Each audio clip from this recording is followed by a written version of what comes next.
Hello and welcome. In this video, we're going to talk about what are functions. So to begin with, function is a block of reusable code that performs a specific task. Functions provide a way for us to organize the code in modular and logical units, making it easier to read, understand, and maintain. But what you don't see in the definition is the convenience that the functions offer. To be able to write functions could make our life a lot easier. It can help us do all the repetitive tasks at one go. Just one block of code could help you get the outcomes of multiple models at one place without essentially repeating this step each time for every single model. So to be able to write meaningful functions and to be able to understand meaningful functions that someone else might have written is imperative if you are practicing data science. In this video, without making any assumption about your background, whether you've learned about functions in the past or not, whether you know how to write them or not, we'll teach you functions right from scratch. And by the end of this video, you'll be in a position that you're able to fairly comprehend the functions and able to write meaningful functions on your own. If you're new to this channel, you may consider subscribing and hit the bell icon so that you continue to receive the updates. Let's get started. So I've taken you straight to the Google Colaboratory and we are going to do this stuff hands-on. You would not learn about functions by just reading its theory. You would learn about functions by writing the functions on your own. So let's just go through this. We'll start with the most basic function and the concept of defining a function. So a function first needs to be defined. Like it says, it's supposed to perform a specific task. You may want to give it an appropriate name using a keyword def, which stands for define. So let's say in this case, we are defining a function which is called a test function, which just prints an output. Notice it has these parentheses, and as of now, we are not passing any input in these parentheses, nor we are using the keyword return to return anything from this function. All we are saying is that this is a function which is called test function, which prints an output saying this is our function. It can't get any simpler as a starting point than this. So when we run this line of code, the function is defined. It will not give you any acknowledgement, but just since the code ran without any error, it means we've done it right. Now, the second part is calling a function. So this was definition. Now we are talking about a function call. And to call a function, you just need to use the function's name with the parentheses. So in this case, we are calling this function. What do you expect when we call this function? It should print what it was expected to print. So it simply prints, this is our function. Notice in this case, neither it took any input nor it actually returned anything. It just printed an output for us. Now let's move on to a case where we talk about passing an input, and these are called parameters. So let's say we define a function called friend, which takes the input as the name and you greet your friend. So the difference is that this function is receiving an input and it's printing an output, which is a greeting for the input that's accepted. Let's define it. And this F colon thing that you see here is nothing but a formatted string. So we can mix the string and the input like this. Using these curly brackets, we can display the input that was given to the function. And this entire piece serves as a string, which is hello, comma, and this name. And we will customize this a little further by accepting an input from the user. So we are using an inbuilt function. Notice the ones that we are writing on our own are called user-defined functions. But Python, being such a rich language, has a lot of inbuilt functions. So one such function is input. We did not define it. This is something we straight away call it, which accepts any input from the keyboard and it returns a string. But in order to display a proper message for the user so that the user gives the right input, we are displaying a message which says enter your name. So this is the inbuilt function which will display a requirement that we should enter a name. That name is something that we are serving as an input to the function called friend. So this specific input is going to get used while displaying the outcome. Let's try to run this. So it's not straight away giving an output saying what's your name. So let's say I type name, that's Nash. And what does it say? Hello, Nash. So just to sum it up, this function takes an input and displays the output accordingly. In this process, we also used an inbuilt function just to get the input. It accordingly displayed the output. Now let's use some terms. What is this name called? So this is called a parameter. The general variable name that you pass inside the parentheses is called a parameter, or parameters in case of multiple inputs. But specific inputs that you're passing would be called argument. In case of multiple inputs, it will be called arguments. So name is a parameter and Nash in this case, or the name that you pass in your case, would be called an argument. Now let's see something interesting. So we are defining a function called guest, which takes two inputs. First is name, and the second is height in centimeters. What we are printing as an output is hello and the name of the person. And then we are saying you are these many centimeters tall. Let's run this definition. So this is just the definition piece. Now when we call it, we are giving specific arguments. Name was a parameter. Alexa, which is a specific input, is an argument. Similarly, height in centimeters was a parameter, and 170, let's say we are passing in centimeters, is an argument. So this will print a customized message as per the name and the height. Let's run this. So this output looks good. Output is, hello Alexa, you are 170 centimeters tall. What if we would have changed the order in which we've given the input to this function? For example, let's say while giving the input, user first enters the height and then the name. Now function would not have any intelligence on its own to figure out what is height and what is name. So let's see what happens. It says, hello 170, you are Alexa centimeters tall. Now this is wrong, right? So what is the use of a parameter? We can pass the appropriate values with the right parameter.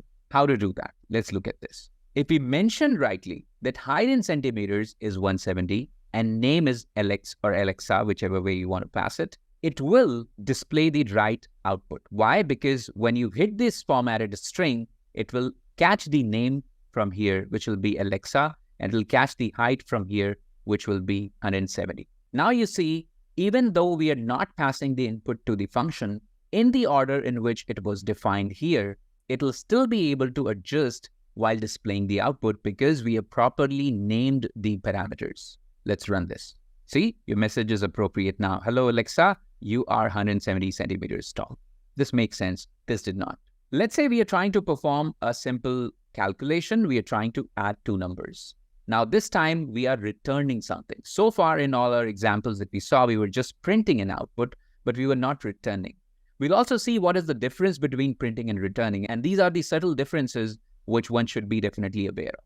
So we are defining a function called add numbers. And please keep this in mind while defining the functions. It is important to name them appropriately so that anybody who reads your code by just reading the name of the function is able to figure out what you're trying to do.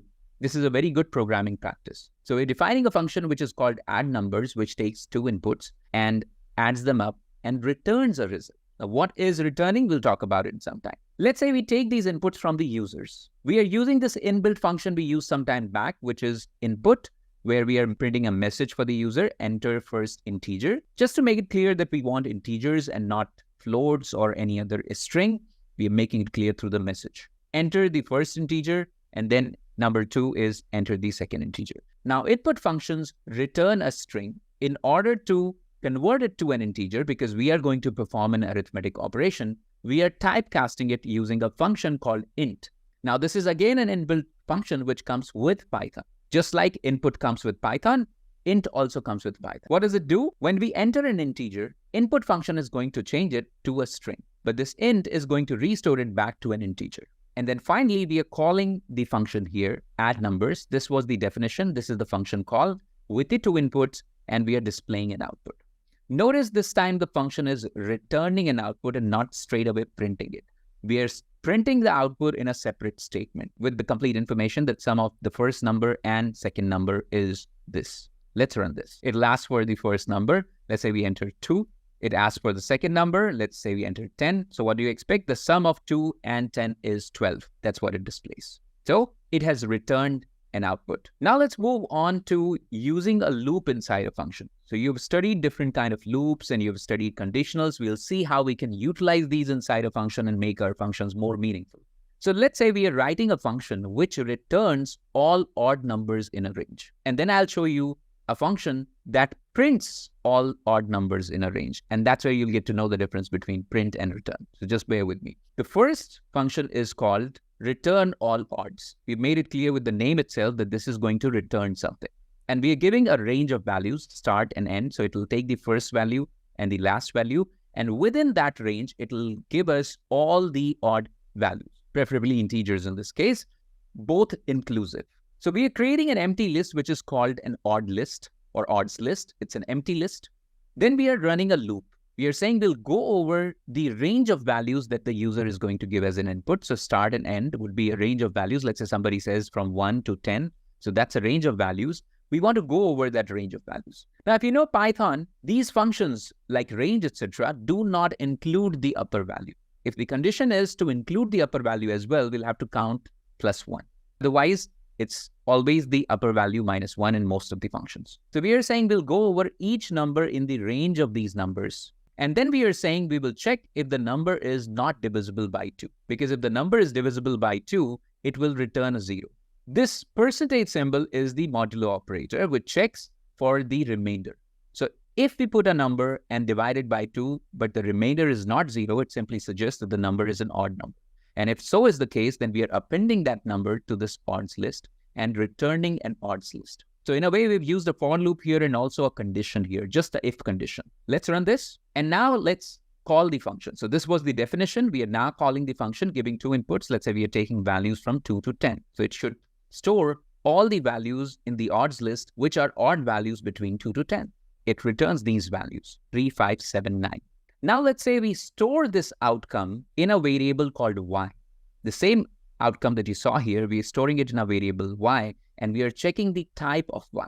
This type again is an inbuilt function which Python provides. We didn't define it. So let's run this. It shows it's a list. Why? Because we created a list and identifies this is an inbuilt data structure called list. Now let's try a slight variation. Let's try to print all odds instead of returning all odds, which means the outcome here would be printing the odds list. Let me define this first. Exact same thing, just that in the last line here, we use return, and in the last line here, we are printing the odds list. Let's see what happens. We are doing the function call print all odds, and we give it the same input. So this displays 3, 5, 7, 9. If you see, return all odds and print all odds are giving same output, but that's not the case. Why? Let's store this as a variable z, and let's take the type of z. The type of z is none type. It's just printing the output. So when you do print, it's just displaying the outcome. It is not returning the value to us. So what is the difference? Print is like a message. While running a program, you may do print several times to see the output at multiple stages. But with the help of return, if you get a value, you can even utilize it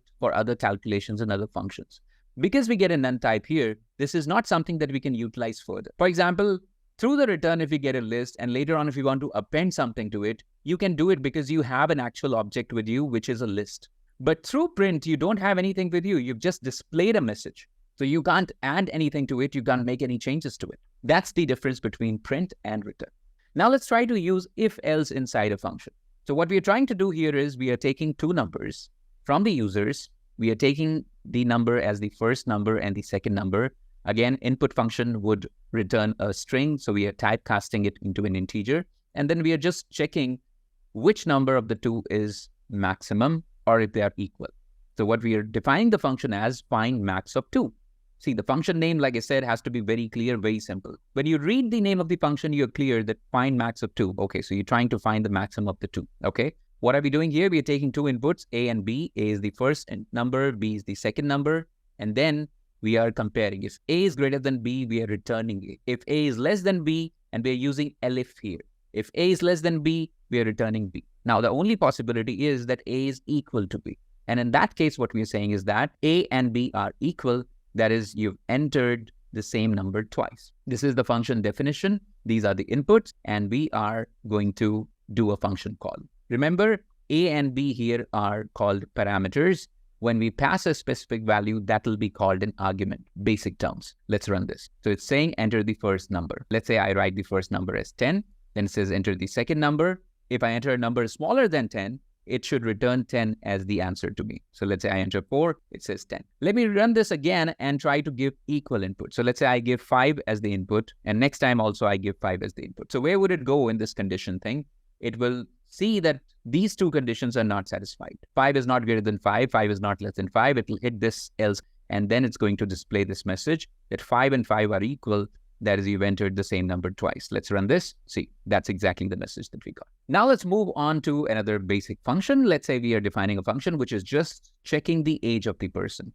So let's say Somebody goes to a bank and wants to open an account. At a lot of places, if you're a minor, you can't open an account straight away. So let's say we want to do that function here. We're defining a function called isAdult, and this is taking input where we are asking to enter the name, and this we can leave as a string because name is supposed to be a string. Then we are giving a prompt for entering the age, and this one we might want to cast to integer because we are going to get a number here. Then we are checking through conditions. If age is less than 18, we are displaying a message, hello, with the name, you are these many years old and you are a minor. Else we are displaying a message, you are these many years old and you are an adult, simply calling the function. Does it take any input here? No, it's not taking an input right now. We have not defined it that way. The input option is something that we put inside the body of the function. So let's run this. Let's say we enter the name, which is called Ryan, and let's say Ryan is 20-year-old. So what message do you think? It should not satisfy this condition of age less than 18. It should satisfy else, and that where this message should come up that you are an adult. Let's see. Hello, Ryan, you are 20 years old and you are an adult. That's fair. Now, there would be times when we may want to include certain default parameters. You don't want to display blanks. Let's say you're greeting somebody and you display blanks. That would not look nice. So you may want to give a general greeting. How can we do that? Let's say we are defining a function called friend again. We are giving a default value for the parameter name, which is called guest. Even when you call it and you don't give any parameter, it will still cache the default value. And if you give a parameter, it will customize as per that. Let's see what happens. So in first case, we've called a function without any parameter. What did it do? It displayed the default parameter value, which is hello guest. And next time when we passed a name, which is called Alex, it's saying hello Alex. That's it.